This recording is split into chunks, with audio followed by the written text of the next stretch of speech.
SpongeBob SquarePants has always been one of, if not my favorite characters in all of fiction. I absolutely love every single thing that the show puts out, all of the characters and their endless positivity. Okay, he's not that positive, whatever. The show has always been a huge influence on my life, always trying to see the best and positive outlooks of things. I have a lot of SpongeBob merchandise. Yeah, I mean, I got that. I guess I kind of like SpongeBob a little, like, I guess.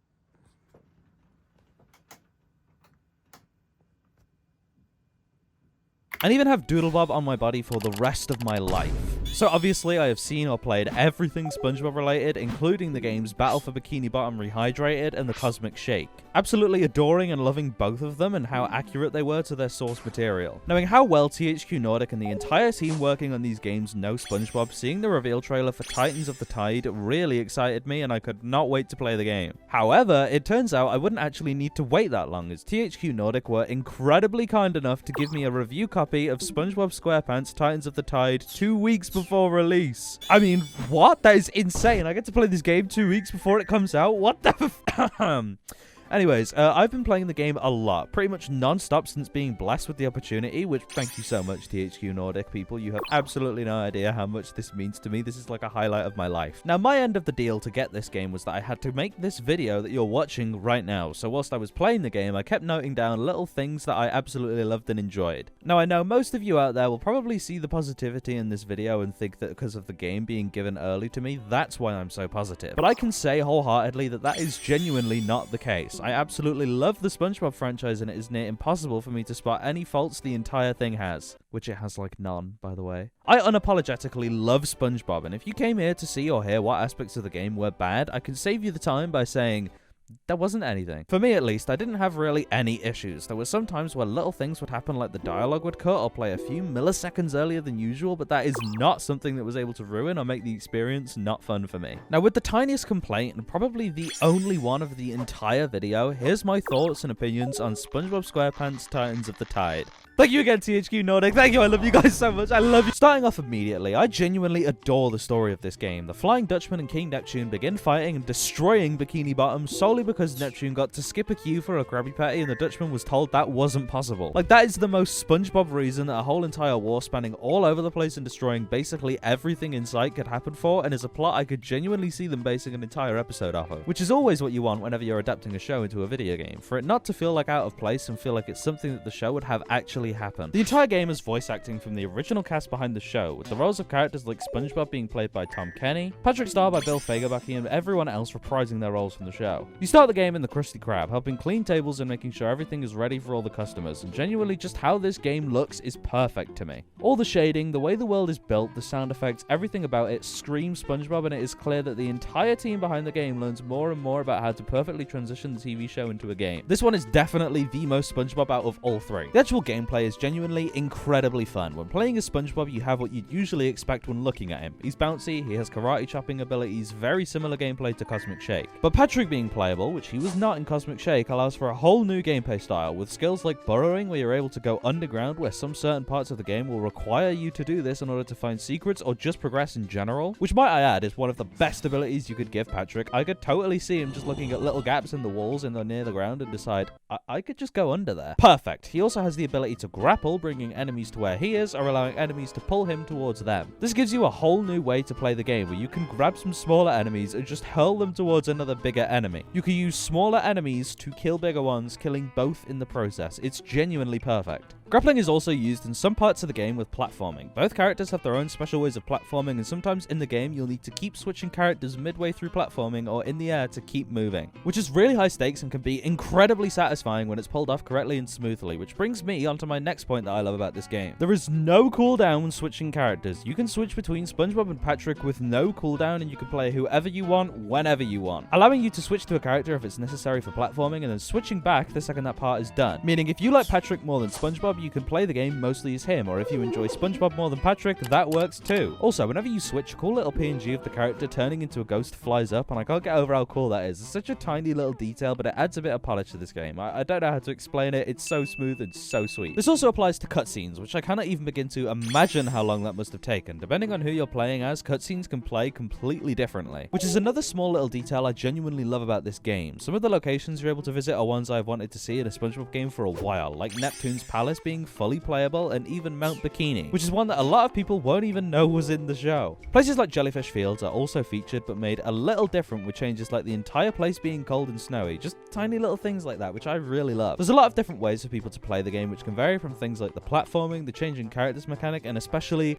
the costumes! I love every costume in this game, and CJ, who I was playing the game with, can attest to the fact that it was basically impossible for me to pick a costume in this game. I kept flicking between menus because I loved every single one and did not know which costume I should be using, since almost every single one called back to an episode in some sort of way. Another little costume I love though is the fact that you can still play as a ghost even when not being a ghost. Yeah, that makes sense. As that's one of the costumes available for both SpongeBob and Patrick, so if you like their ghost designs but actually want to play as them, that is also an option. Of course, most of the game I had to rock Patrick in the SpongeBob clothes and SpongeBob in the exact same thing. I need my boys matching, okay? The floating patty being some sort of lobby for the game too is incredible. All the characters hang out there and are able to be talked to pretty much whenever you want. There's a little bottom layer of the patty which you can use coins you collect by destroying tikis or just playing the game and finding them on the ground to buy things to decorate it with. It's like your own sort of cool little underground base, which is another motivator for you to grind the game out and unlock it all. The patty also has a Krabby Patty flipping minigame, which I'm not sweating at all. I'm just playing casually, you know. The layout of the Krabby Patties on the grill matching controller buttons is so smart. I love that aspect, and it meant I didn't have to focus and try to remember which button is which, and considering I'm not the sharpest tool in the shed,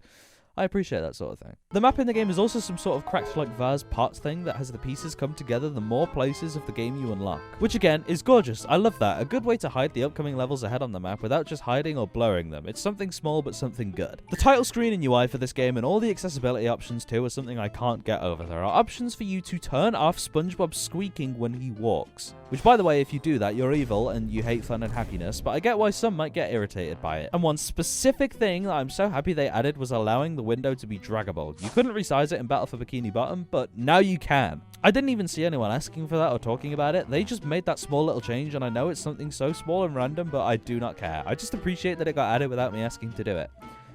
Do you guys have a camera in here? What the f— I also appreciate how, despite the fact that the game has 3D models, they manipulate and mess with them in ways to appear like 2D. How SpongeBob stands like he would in the show with the cutscenes, and especially this part of the game where Pearl is dragging Mr. Krabs and the camera zooms out to show him stretched out really long. I remember when seeing this part in the demo, I said, why does Mr. Krabs look like that? Why did they animate him so weirdly? But it was just that joke, and I genuinely was not expecting it. It actually got me. I thought it was really funny. They still feature some gross-ups like they did in Cosmic Shake, which is another thing I love. All of the effort put into making this game feel like just another episode of SpongeBob SquarePants, but you can play it, is so appreciated to me. And I know I'll be playing this game long after completion, just so I can try and 100% and get all the little achievements and accomplishments in the game. Which, by the way, the artwork for the achievements make me so happy. The Employee of the Month art makes SpongeBob look so cute, and this one of using picture mode makes me so happy. By the way, here's pictures I took with picture mode. You like them, or The boss fights in this game are genuinely fun, and some of them are even a little challenging at points. I really loved seeing Hibernation Sandy, calling back to Survival of the Idiots, which I remember watching when I was much younger and feeling like it was a fever dream, because what the hell was happening there? Like, really, what was that episode? There were little gravestones featuring Pinhead Larry and Dirty Dan. Literally so good, I can't get over the references this game has. You also get to battle characters like King Neptune and the Flying Dutchman, which, come on, they're on the cover, you knew that. The one complaint about playing this game 2 weeks early is there are no guides. This is something that only I experienced and kind of feel more grateful for now that I think about it again. I actually had to use my brain for some points instead of just Googling how to do it. And if I was not playing the game with CJ, I do not think I would have been able to complete it. There was some times where I genuinely had no idea what to do, which by the way is not the game's fault. I'd been playing it for so long I was starting to forget the entire layout of my controller. That's how addicted to playing this thing I was. And after being confused for so long on how to beat something, she'd figure it out in a few seconds. So thank you, CJ Puppet. Thank you very dearly. She also did the thumbnail art, so go subscribe to her, please. Thanks.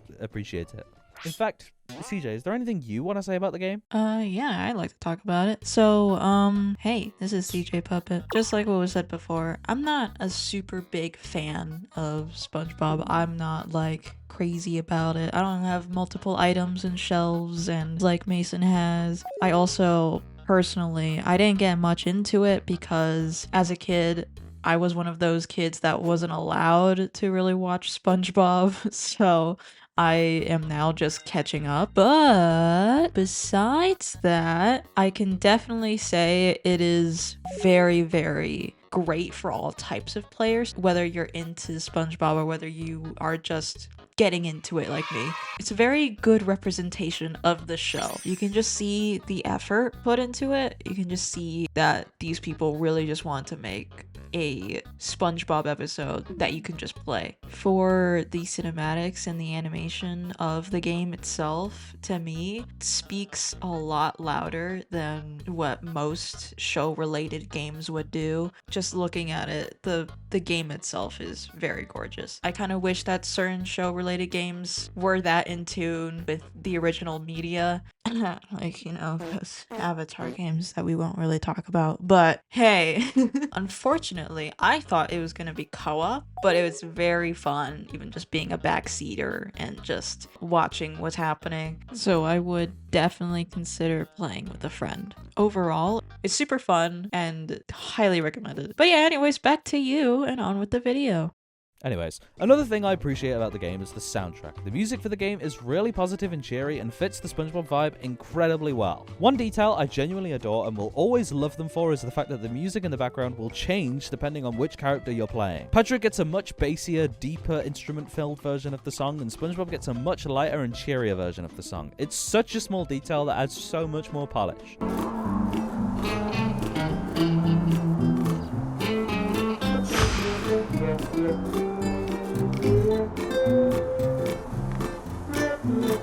The music is genuinely something that I could have in the background on for hours on end. It's so SpongeBob, and it's clear they've done their research for every little aspect of this game. As a hardcore, lifelong SpongeBob fan, I can confidently say that Titans of the Tide is my favorite SpongeBob SquarePants game to ever be released. I love the Cosmic Shake as well as Battle for Bikini Bottom Rehydrated, but this one genuinely feels like SpongeBob perfected. The puzzles, the platforming, every single aspect of this game has clearly had hours of SpongeBob knowledge put into it. From references to episodes to just how the characters act, it's clear this game has been made with love for the SpongeBob franchise in mind. And I love every part. Whilst I'd love to go into more detail towards the end of the game and stuff like that, at the time of this video's release, Titans of the Tide actually is not out yet. So I can't really spoil anything, but I will say that there's a lot of appearances from characters I did not expect to see, lots of references I did not think they would make, and plenty of moments where this game had a huge smile on my face. Solely just from how perfect it was. SpongeBob Titans of the Tide is easily a 20 gazillion jillion million out of 10 from me, someone who genuinely loves every aspect of the SpongeBob brand and will always love it like I have my entire life.